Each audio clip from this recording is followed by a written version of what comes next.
Bon, peut-être on va commencer la présentation de ce livre que j'ai lu avec beaucoup d'intérêt. Certes, c'est pas un policier, c'est un livre qu'il faut lire un petit peu calmement, avec une tête réfléchie, parce qu'il y a beaucoup de notations philosophiques, et surtout, on voit bien, et d'ailleurs quand on va aux discussions, sans doute je vais revenir à la charge, et là c'est un livre très intéressant, et qui montre d'ailleurs des contradictions qui sévit la Turquie, à tout point de vue. Donc, je ne vais pas prolonger mon petit discours, entre guillemets. Notre ami Timur Muhittin, vous le connaissez, qui est professeur à l'INALCO, et puis Madame Gül qui va présenter aussi et le livre, parce que là, il y a beaucoup de choses à dire, et les réflexions de Oktay Bey, ethnologue, les réflexions de sa fille à la fin. Il y a des réflexions, comme je vous ai dit, c'est pas facile à digérer, il faut réfléchir. Bon, et puis, et malgré ce mauvais temps, malgré ce froid quand même, moins 2 degrés, et je vous remercie d'être là, d'écouter les explications de ce livre un petit peu hors de commun. Merci bien, je laisse la parole donc d'abord à l'écrivain, et après vous, peut-être vous allez commencer à présenter vous, avant de... En fait, je pense que vous connaissez déjà Timur Muhittin, je ne le présente pas, on ne présente pas Timur Muhittin, mais quand on lit la littérature turque en France, c'est le nom qui revient à l'esprit tout de suite, voilà.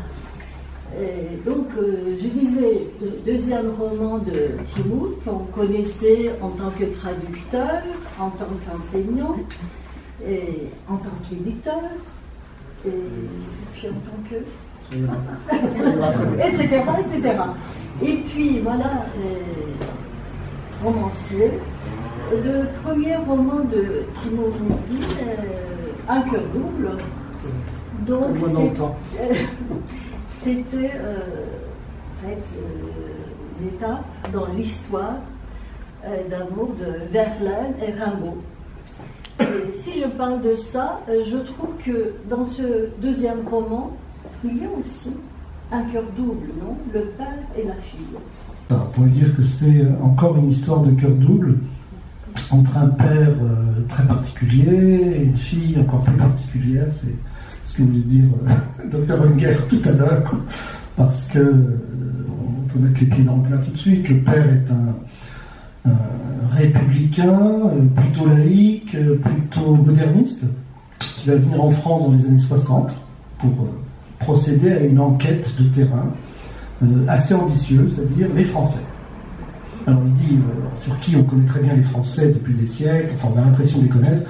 Il dit, moi je vais aller au cœur du problème, c'est-à-dire je vais les observer tous les jours, les décrire leurs habitudes, leur alimentation, leurs mœurs sexuelles, enfin oui, toutes ces choses, c'est un petit peu, ça se veut ironique bien sûr, mais enfin il fait quand même cette enquête.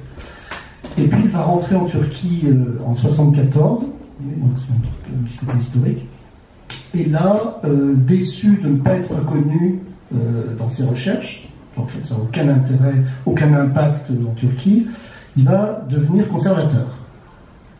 Et donc il change de tendance et il va se spécialiser dans la culture ottomane.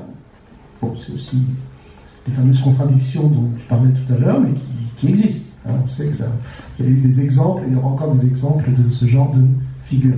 Et sa fille qui a 20 ans quand il disparaît, quand il meurt, elle est voilée, c'est une jeune musulmane assez combative, mais en même temps un peu intrigante, parce qu'elle est très moderne, elle est très libre, c'est-à-dire que malgré le voile, elle n'est pas docile du tout même. Voilà. Et à la fin du roman, elle va s'engager finalement dans la même voie que son père. Voilà, donc c'est ce couple de personnages un petit peu bizarres qui m'ont paru pouvoir représenter, bon, le but c'était pas de représenter la Turquie en fait, c'est que je trouvais l'idée d'avoir un ethnologue, anthropologue turc qui va explorer la France. Je trouve ça intéressant parce qu'au fond, il y a eu très peu d'anthropologues turcs. On en avait un qui s'appelait Atan Gökal, qui est mort il y a plus de 10 ans maintenant, qui était un peu dans ce genre-là, on va dire. Mais parce qu'il n'y a qu'un anthropologue qui peut aller finalement au fond des choses, de la vie quotidienne, des habitudes un petit peu secrètes, mystérieuses, des motifs en fait, les motifs qui font la vie française, et c'est ça qui... À la fin, donc déçu par ce qu'il a trouvé, ce qu'il n'a pas pu trouver, parce qu'il disait ça me glisse entre les doigts, j'y arrive pas. À la fin, c'est la déception. Et quand il rentre, en faisant tout un circuit sur les traces de Bernanos, avec qui il avait écrit sa thèse. Donc moi je trouvais dans le personnage de Oktay Bey quelque chose de lui. Je ne sais pas si... Oui, sûrement, parce que évidemment, moi, la plupart de ces écrivains turcs, là, j'ai passé beaucoup de temps avec eux, depuis des années, à les lire, à les traduire, à réfléchir sur leur travail. Et c'est vrai que dans cette histoire de retour, j'avais envie de dire qu'il y a souvent une déception. C'est-à-dire qu'on a l'impression, je suppose que certains universitaires avaient l'impression de ramener un trésor très précieux à leurs concitoyens, et c'était pas vu. C'était peut-être un trésor d'ailleurs. Moi je pense qu'il y avait des trésors dans la vie intellectuelle qui ont été ramenés comme ça par des gens qui ont vécu, son séjour dure plus de 10 ans. Mais bon, ce qui m'intéressait, c'était le changement d'attitude aussi de Oktay, qui, après avoir été au pays quand l'accueil en Turquie n'est pas très enthousiaste, il va basculer dans le néo-ottomanisme, qui est une solution, ça peut être une solution de repli pour la retraite. C'est-à-dire que, tu sais, quand j'ai imaginé ce lieu, j'ai pensé à beaucoup de récits d'ethnographes que j'avais lus.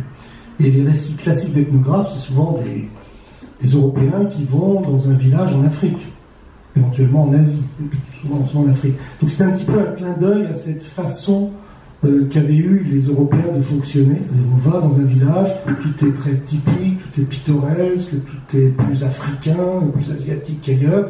Ils sont rarement allés faire de l'anthropologie à Dakar ou dans les grandes villes.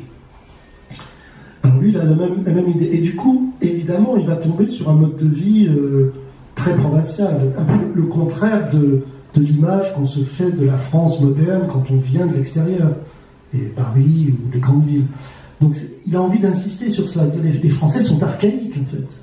Les Français des années 60 sont archaïques. Leur mode de vie, c'est primitif.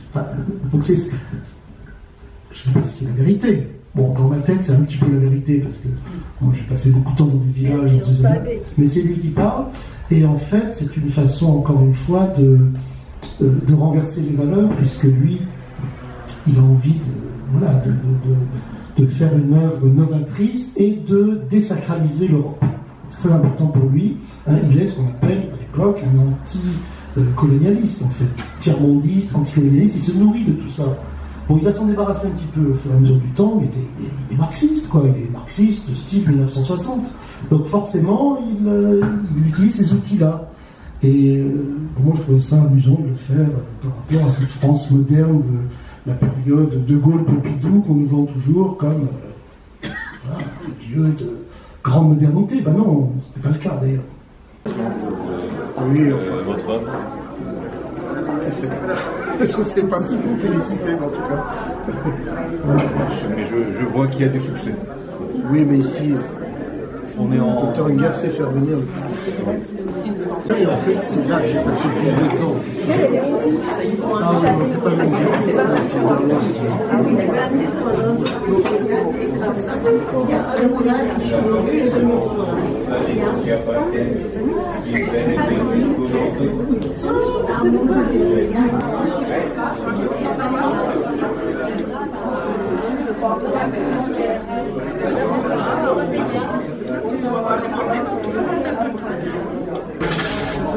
Alors voilà, c'est pour le monsieur.